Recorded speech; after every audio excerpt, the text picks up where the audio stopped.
go, because then the next person's going to say, well, I want to hear, I want to hear. You know, that's I what the decision understand you're that. going to have to make. I understand that. But Mr. Holt don't live in that neighborhood. Sure, And he's taken out very well with this new development of Belmont. absolutely. And the city of Gloucester really I don't know, is you know, getting negatively impacted. They- You know, other than the jobs, and I don't know how many people in Gloucester have jobs. So. yeah, and I think that there, you know, you could probably make a better effort for parking because, Did you ever see an aerial view of his property? no, not really. There shouldn't be anything parked on the street. With all the land Yes. he has. Well, that property on Broadway, he can't set the trucks over there? Like north of, Frankie could get a Bridge? shovel for what he's got. Well, He he could shovel has, them in. no, that's what I was saying, I know that he has that lot on the other side of the railroad tracks also. Yep. You see that? I don't know if that's used or not. And there's some DRPA land available up there too. Why isn't he trying to enter into an agreement with them to lease some of that? I don't know, you know, the problem is with that, I don't know if it's a homeland security issue.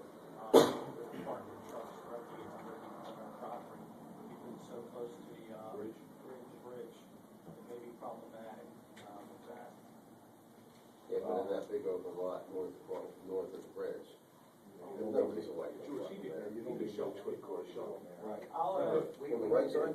I think we said that, we needed to set a meeting up with him. Like the mayor said, everything's good, and then Well, it goes right back. We still need to get him at the table. I actually would Bring up say, some but this other problem, issues too. is not gonna go away in between the time that Mr. Holt decides that he's gonna sit down with me for this, because that's always a difficult thing as well, you know? So, reach out to Mark Jack, come up with a date, and tell him you want a date. And that, you know, George, just do what you gotta do down there. like I said, we're issuing, you know, people are calling, we're sending guys down and they're getting tickets, for permit parking in those areas, so I think that now they're starting to spread out a little bit, because they realize the areas where we do have the permit parking, they're starting to, spread out to some of the neighborhoods. Well, they are getting smarter, because when I'm sitting in Bob's office today, it's like 4 o'clock, and I got down the truck, and got another vehicle behind Bank of America, and, you know, they all got together, there, left their vehicles there, went down the hole. Let the vehicle Bank of America. Yeah, the Bank of America front of that. So, it's getting to a point where it's getting ridiculous.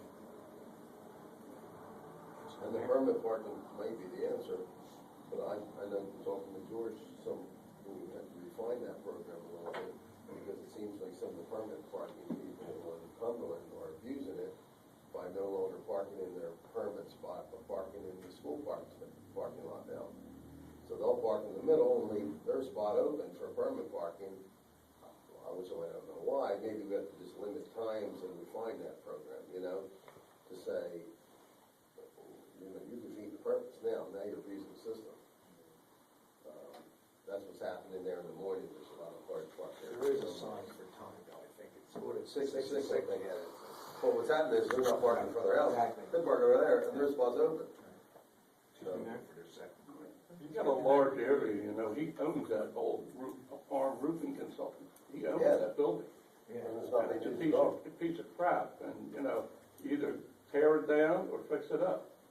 Because it's been in that condition for 5 years. And initially, he was supposed to be utilizing that anyway for, bringing trucks in. You know, that would keep another 2 or 3 lanes of trucks in there.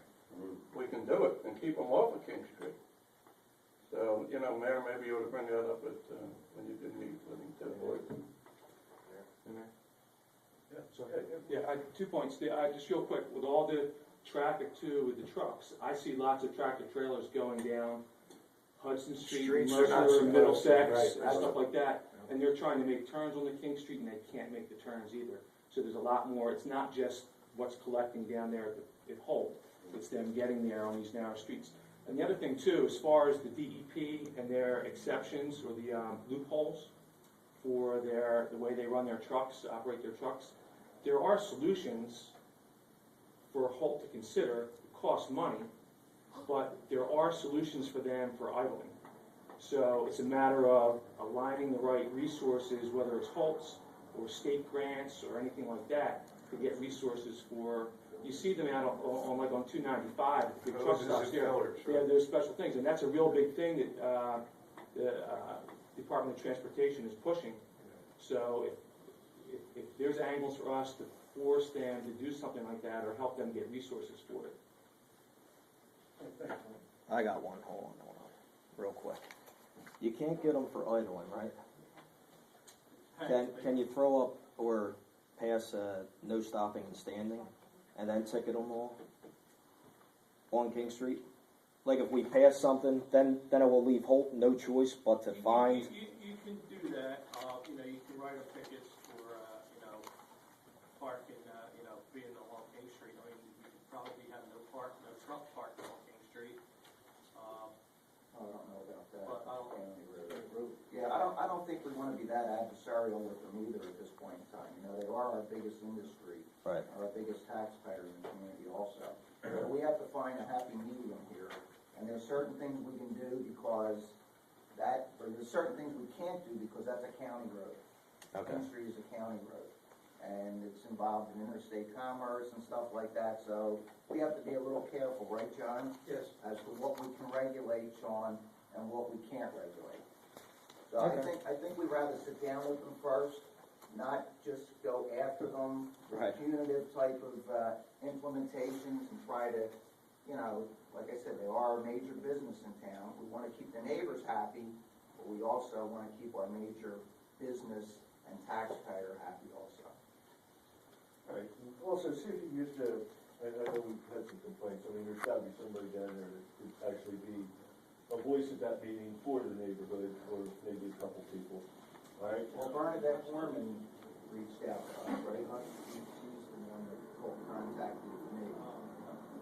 She's like kind of your, you know, when your neighbors initiate the permit process. So she'd be interested in that process too, right? Okay. I'll let you know, chief, when I make it.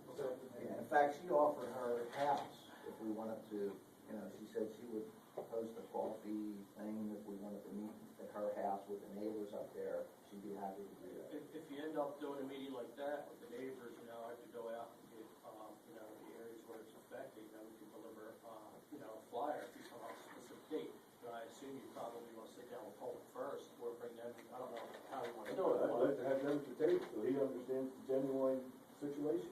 Yeah, I think, It's not just us talking about complaints received. right, I think we wanna get the neighbors' concerns, so that when we meet with Holt, we have a list of the neighbors' concerns. Right. And even maybe if Bernadette's the spokesperson for that group, she could be at the table with us at that meeting. But we should get their concerns. And the other issue, we're getting parking, which, Jack Lipset and I are gonna meet with a couple people are complaining out by Myrtle Avenue, and about that's international. Right, that was the woman. That was Fred the Speed, Henderson, yeah. And what else we have? We had a Friday night, Friday night, we did executed a search warrant at Third and Pal for, pills.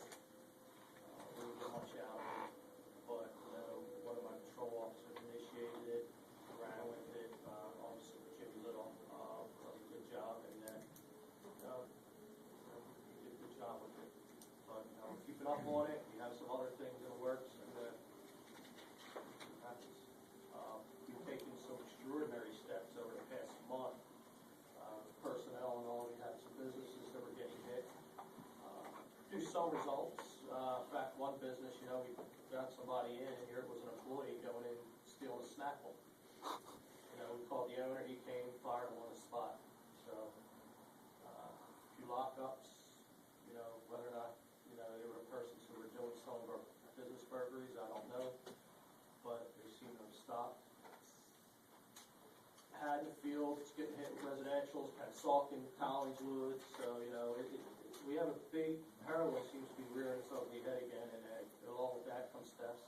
Guess the economy has a lot to do with it, but again, you know, metal thefts and all that are through the roof, so. Sean, have you had your neighborhood, talk to George Hall, about your neighborhood hall? Yeah, he knows about the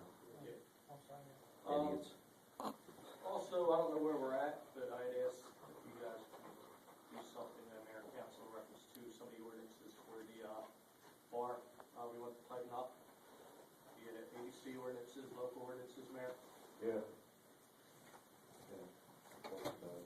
Okay.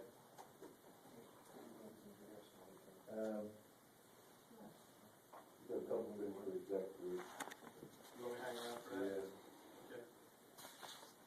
And also, was there any other cards to keep last night except for other than mine? I heard about yours today. Yeah. Maybe. In front of your house? Yeah. Okay. Probably first, Jay.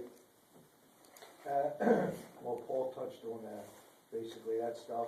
We got the trash truck tomorrow, Wednesday. Trash truck will be here Wednesday. Went out with Spags and Voorhees and checked it out. It's beautiful. Beautiful trash truck. The lady brought it. It was the most beautiful thing I've seen. That was the UEZ. UEZ. Got the funds back. Got the lettering, get the funds back. Other than that, Spags, anything to add? Speaking of the conversation earlier with public service, I took a couple contractors out, we looked at some streets. One of the streets was mentioned was Francis Street. Took the contractor out, they got a price from the sheriff's service thing. I'll submit it all to you tomorrow, and we went over it with Fred. So, sheriff's service between us and Belmar, he has to know by the end of February what you want to do. So, Is that with the trash? no, with the paving of streets. Holly Avenue was one that's real bad. That's a disgrace. Yes, it is. That's definitely. Francis Street, which they tore up, that's still in limbo. And Marlboro Avenue, you can only do 3 streets a year in different, towns. Next year you could do 3 more. But then you still have the problem with Cumberland, Hudson's County, and I was just riding down Sparks between the weather, it speeded it up. It's really bad now, so. Well, Francis, we may not be able to do Spags because of that trench. Pardon? We may not be able to do Francis only because of the settlement of that trench. If we overlay it, it'll sink. Because they're gonna leave it sit for 4 to 6 months before they do anything. Well, this is not into, Summer. Summer, right. Good, well, But even. we got prices that Jay wanted, Councilman Brophy wanted. Do you have them prices Yeah. on you now? Yeah, one contractor was $267,000, and the shared service agreement was $123,000. That was for 6 streets though, right? You're saying we only can do 3 though now? Yeah, 3 now, Is that the total, or that's just one street? total. Right, but we were also supposed to check out if shared services reconstruction is an acceptable allocation to the capital budget. Did we find that out? looking into that for me. Okay. But you're talking like what was it, what was that? $130,000 saved. That's a lot. Well, it might be a lot, but we also got a 2% cap with the. No, I understand that. I said everything works out. If not, we'll do what we have to do to at least get a few. You can't let it go for that. Capital's outside this. And not only that, but we still have to take a look at what PSE&G still would spend to do that street, because they're still obligated to come back and mill and pave that trench. And I thought they originally agreed to pave in half of that street, not the whole street.